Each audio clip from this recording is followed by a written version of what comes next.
Good evening and welcome to Tucker Carlson Tonight. Last night on this show, we played you a clip from a nearly hour-long video produced by two physicians in California, Drs. Dan Erickson and Artin Masihi. Likely many of you had already seen it. That video has had more than 5 million views on YouTube. In their presentation, the two doctors presented a flurry of data pointing to what we are currently learning about this virus and how it spreads. They recited pages of government statistics and then interpreted them in light of their own long clinical experience as doctors. At one point, they noted that the newly adjusted death rate in their state of California, which is much lower than anyone expected it to be, and they asked if government officials there should change their policies based on this new science. Watch.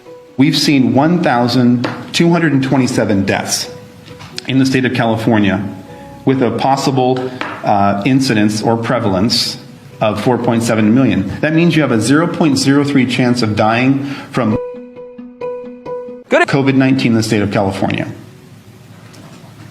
0.03 chance of dying from COVID in the state of California. Does that necessitate sheltering in place?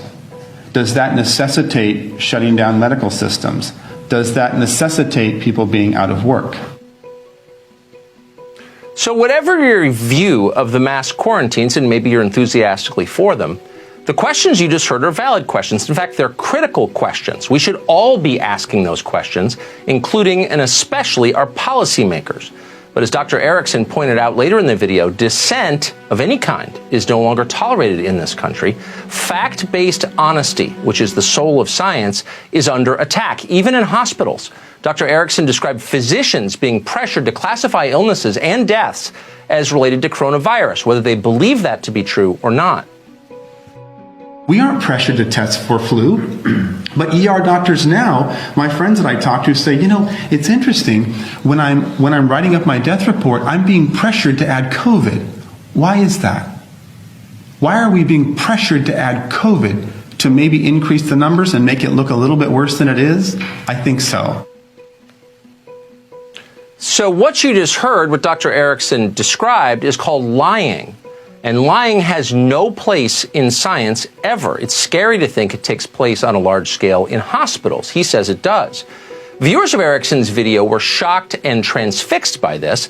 They forwarded the video to friends who forwarded it on to their friends. And suddenly, millions of people who have spent the last 6 weeks on a diet of Tiger King and internet memes were watching sober-minded medical researchers reading from charts of statistics. It's hard to recall a science video taking off like this one did. Not everyone was impressed by it. Some criticized the doctor's policy conclusions, and of course that's fair. Good people have different opinions. We're not entirely certain what the perfect response to this pandemic is. Nobody is certain. There's no objective answer at the moment. At best, we can plod along with open minds and good faith. More informed debate is exactly what we need to make wise decisions going forward. Unfortunately for all of us, informed debate is exactly what the authorities don't want. They want unquestioned obedience, so they're cracking down on free expression. Last night, the doctor's video, the one you just saw, was pulled off of YouTube, the largest video hosting site in the world. It wasn't an accident. YouTube admitted doing it. The company cited a violation of, quote, community guidelines, and they did not apologize. Looking back, when all of this is finally over, and it will be, it's likely we'll see this moment, what YouTube just did, as a turning point in the way we live in this country, a sharp break with 250 years of law and custom. The two doctors' video was produced by a local television channel in California. It was, in effect, a mainstream news story. The video was not pornographic. It didn't violate copyright or incite violence or commit libel. It didn't break any law. The only justification for taking it down was that the two physicians on screen had reached different conclusions from the people currently in charge. It was a form of dissent from orthodoxy. YouTube and its parent company Google have now officially banned dissent. The CEO of YouTube admitted that openly. But then we also talk about removing information that is problematic. Of course, anything that is medically unsubstantiated. So people saying like, take vitamin C, take turmeric, like those are all will cure you. Those are the examples of things that would be a violation of our policy. Anything that would go against World Health Organization recommendations would be a violation of our policy. And so remove is another really important part of our policy. Good. You're not just putting the truth next to the lie. You're taking the lie down. That's a pretty aggressive approach. We're removing, quote, anything that would go against World Health Organization recommendations. It'll now be taken off the internet. Consider that for a minute. As a matter just of science, it's ludicrous. Like everyone else involved in global pandemic policy, the WHO has often been wrong in its recommendations. A lot of people have. In mid-January, WHO told us that coronavirus could not spread from person to person. In March, they told us that face masks didn't work. Those were lies, and they were welcome on Google's platforms. Doctors who are actually treating patients with the virus, meanwhile, have just been banned. So no, this is not about science. Censorship never is about science. It's about power. Big technology companies are using this tragedy to increase their power over the American population. They're working in concert with politicians in order to do it. Just today, Facebook removed an events page for a political protest in Michigan. Governor Gretchen Whitmer, who runs that state, was no doubt pleased to see it. Grossly mismanaging an entire state is a lot easier when citizens are not allowed to complain about it, and now they're not. Last week, Facebook founder Mark Zuckerberg explained that protests like these are no longer protected political speech. They're, quote, misinformation. How do you deal with the fact that Facebook is now being used to organize a lot of these protests to defy social distancing, defy the social distancing guidelines in states? Is somebody trying to organize something like that, does that qualify as harmful information? We do classify that as harmful misinformation, and we take that down. Harmful misinformation. That is a phrase familiar to anyone who has watched totalitarian regimes in any country. It's now how Mark Zuckerberg describes political opinions he doesn't like. Our free press exists to push good against obvious abuses of power like this one. It's the reason we have a First Amendment. It's the only reason we have a First Amendment. But suddenly our media are not concerned about freedom of speech. Reporters applaud our overlords as they punish us for disagreeing. You just saw it in that clip from CNN. That happens every day. Our media are no longer challenging power, they are colluding with power. And that may be why there's been so little critical coverage of the massive expansion of our surveillance state currently in progress. In the name of fighting the coronavirus, tech companies are now following you through your cell phone. They're watching you from above with drones.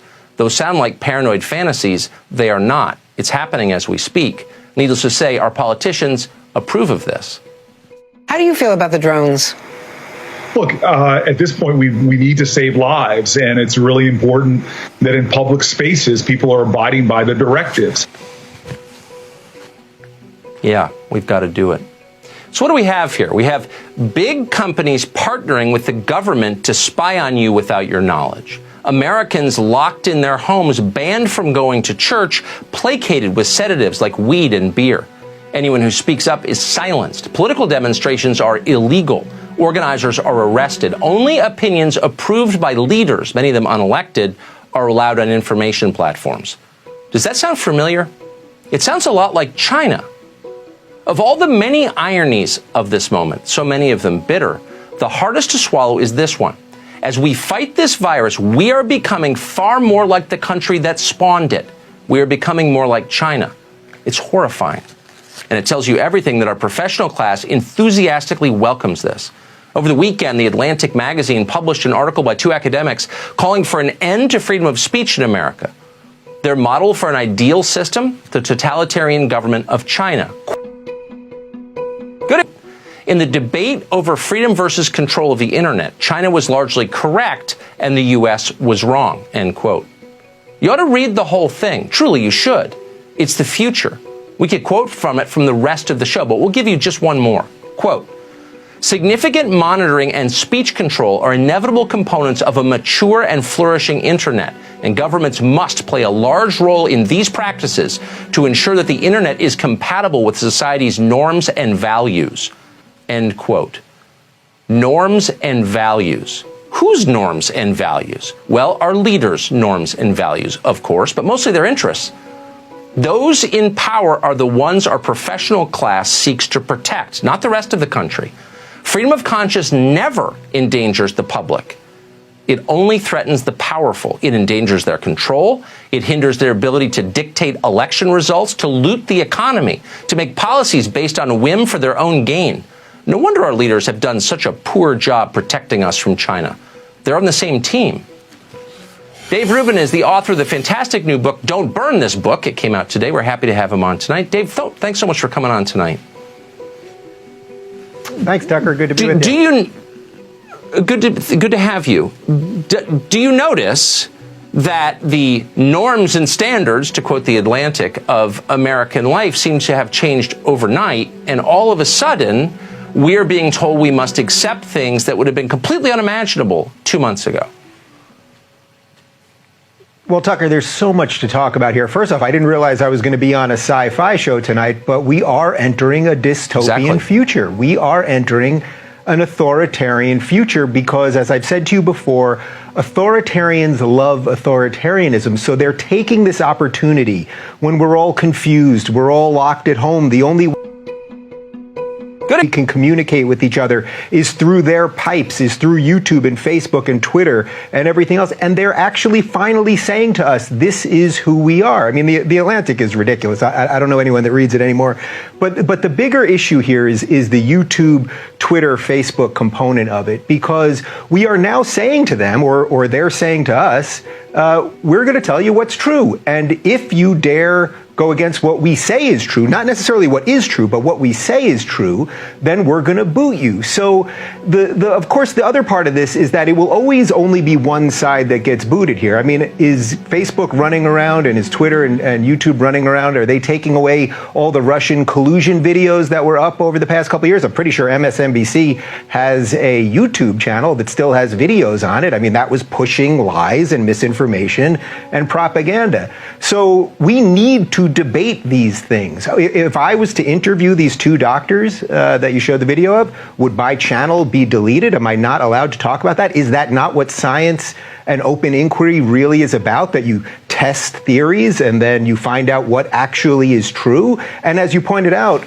and this may be the most important part, it's not as if the WHO is infallible. They were literally just a few weeks ago telling us not to wear masks. Now, by law, I tried to go to CVS yesterday and I wasn't going to wear a mask. I was just going to run in and out. And it said in the front of the store, it said, by law, you have to wear a mask. So it's not as if these people have some total stranglehold on truth that the rest of us have to bow to unless they force us to. And unfortunately, big tech has got us now more than ever because we're all trapped at home and it's the only way we can communicate.